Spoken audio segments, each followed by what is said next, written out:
Alright,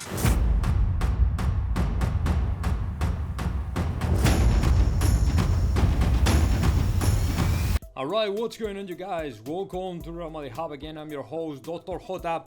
A lot of news today, very important news. We have a lot of names, the bigger names. Erling Haaland, we have to talk about Paul Pogba as well. We also have to talk about Rüdiger.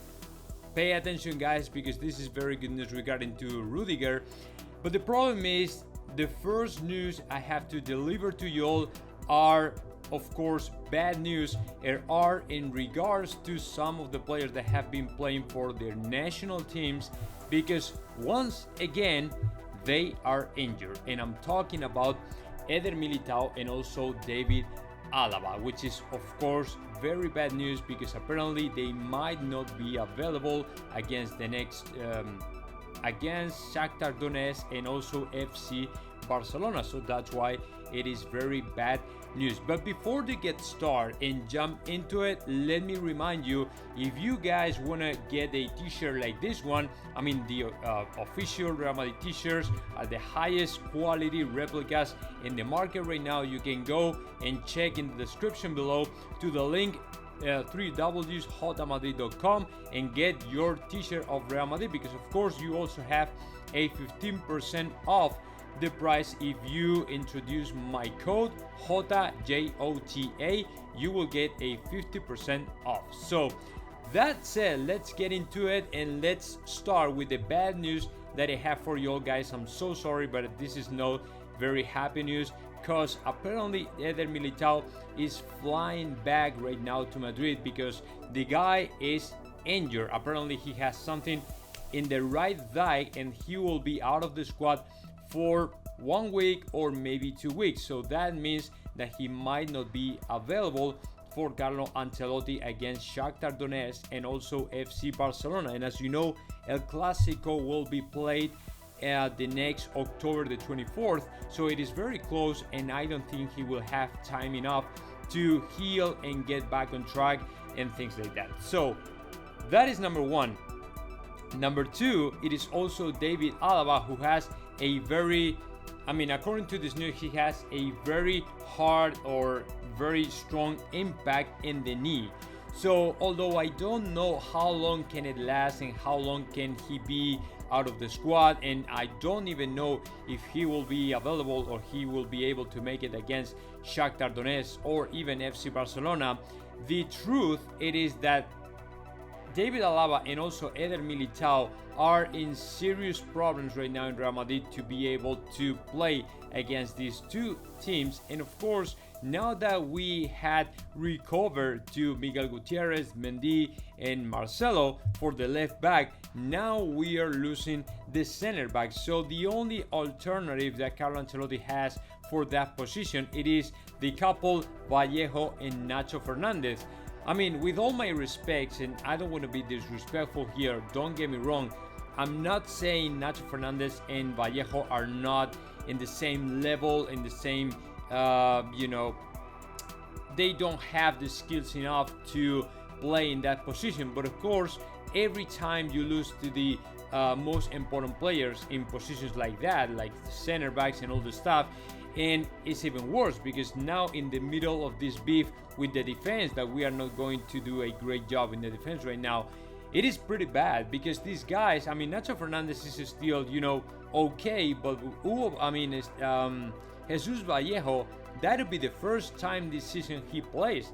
That'll be the first game he plays in this season. So he's not very used to it. He's completely out of shape. He's not in the dynamic of the group. He's not in the dynamic to be featured every single time in the starting 11. And of course, it is not very, reliable for now. But it's not because of the guy. It is because he's been in the bench since the beginning of the season, right? So Militao and David Alaba were the first pick of Carlo Ancelotti for the lineup of Real Madrid, and now apparently they will have to be out of the squad for a while.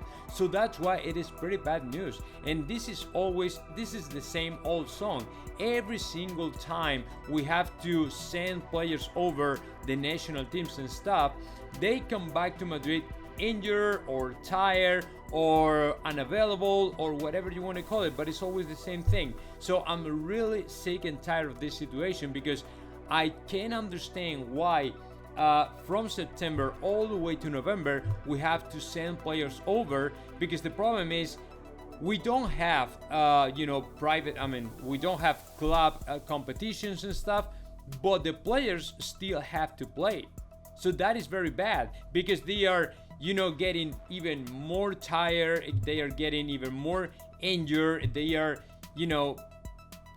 not available 100% for Real Madrid, and that is what makes me really nuts, because we are paying for them. I mean, we are paying super huge salaries to these players to be available 24/7 for Real Madrid, and we are missing the players, not only the time that the international breaks lasts, but also all the time they come back and they're injured and they have to spend an additional 1 or 2 weeks before to get back on track and be able to play for Carlo Ancelotti and Real Madrid. That is what makes me really nuts, and I can't understand at all. But okay, those are the bad news. Now let's get into the good news, because it is really happy for me to talk about Rüdiger, because today, according to Sky Sports, the player and Chelsea are not getting along anymore, and the conversations for his renewal contract are completely stuck, and nobody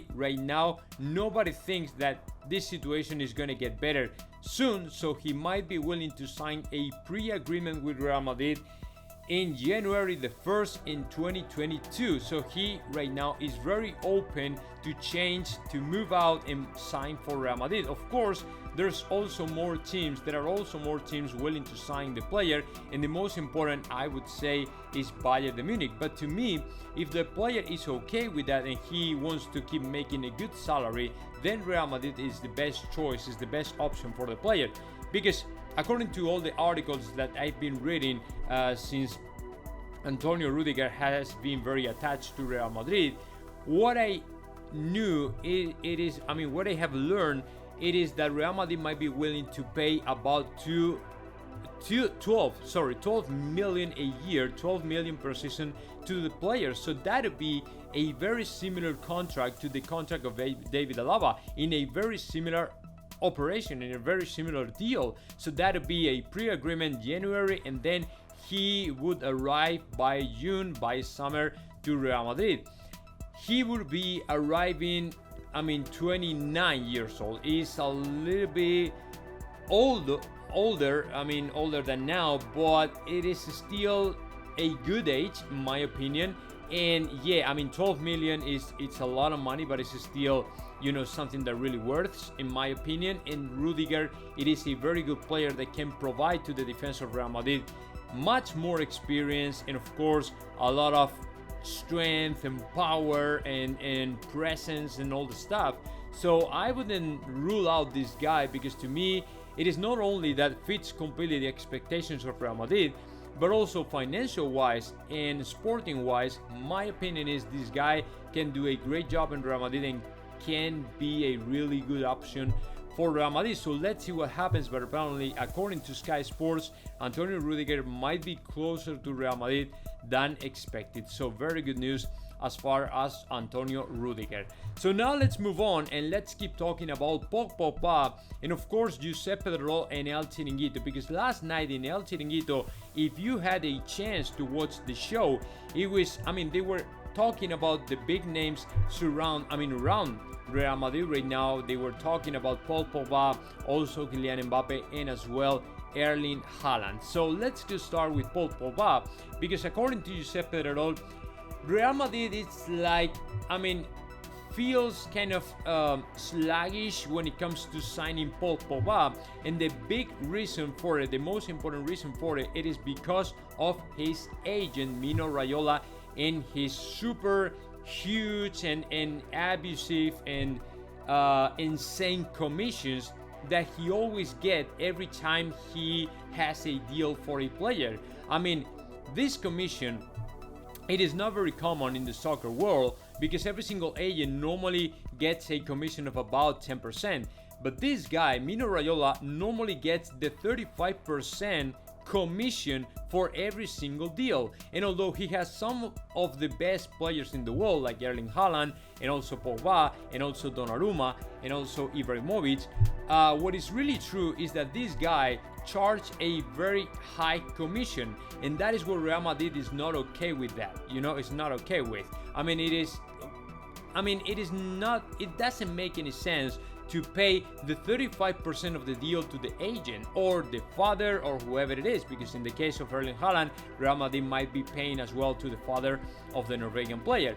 But every time the agent charges about 30, 25 or 35 commission, it is like, man, we don't want to pay such amount of money for the agent.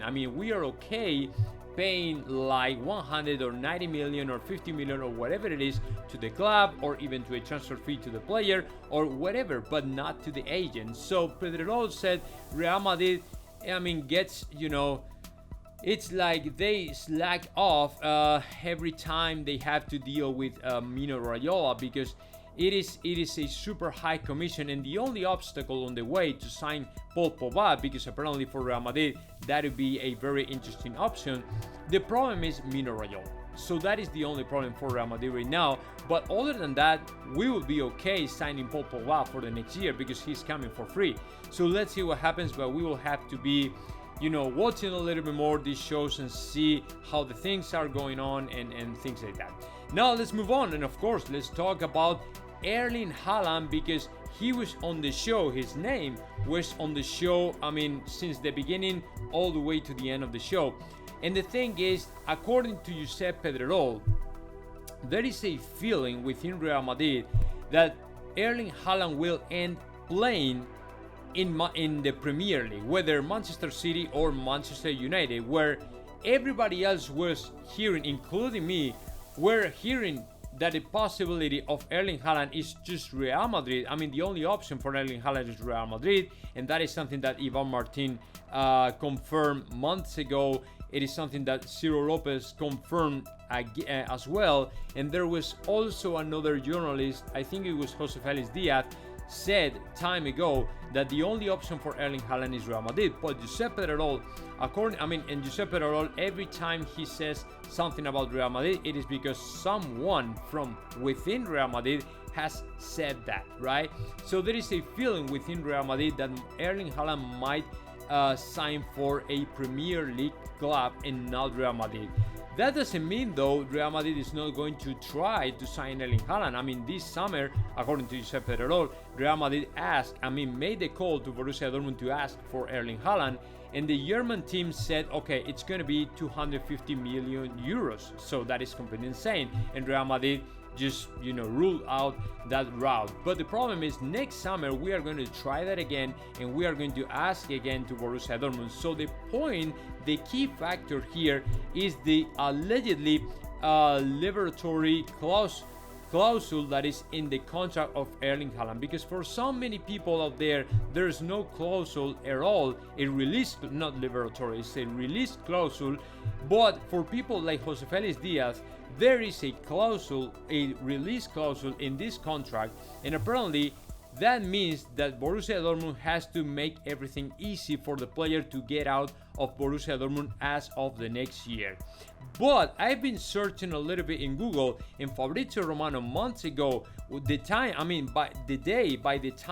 Erling Haaland was signed by Borussia Dortmund, in the contract, according to Fabrizio Romano, they included this release clause for about 75 million euros. So the only difference between the information of Jose Felix Diaz and Erling Haaland, it is the price, it is the money.